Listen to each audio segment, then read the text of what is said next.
Thank you for being here today. As the former reporter in the group, I'll go with lead off here.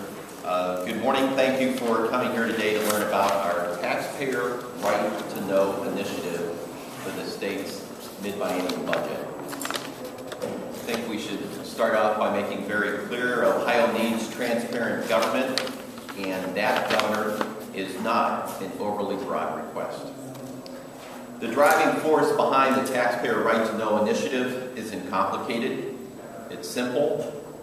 Fundamental notion that state government should be open, should be accessible, and should be accountable to its employer, Ohio taxpayers. It's about putting good government over politics. In recent years, it seems a troubling trend has developed here in Columbus, one in which politicians at the State House feel for some reason that public records requests are an annoyance rather than a public right, that corporate relationships are more important than public disclosure, and that public access to the inner workings of state government is a privilege that's subject to the whims of individual politicians. Anecdotal evidence aside, it is clear that there is a need to restore some transparency and accountability to state government in Ohio.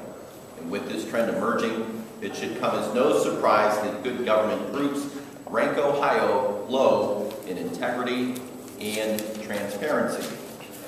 The Better Government Association ranks Ohio 40th on its integrity index, while Ohio scores a D in the state integrity investigation sponsored by the Center for Public Integrity, Public Radio International, and Global Integrity.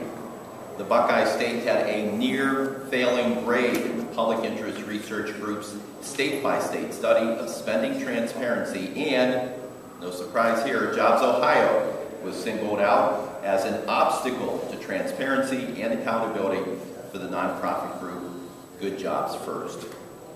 Next, I'd like to ask State Representative Dan Ramos to talk about one of the first, most basic steps that we can actually take through the Taxpayer Right to Know initiative to immediately open up state government to the Ohio taxpayer.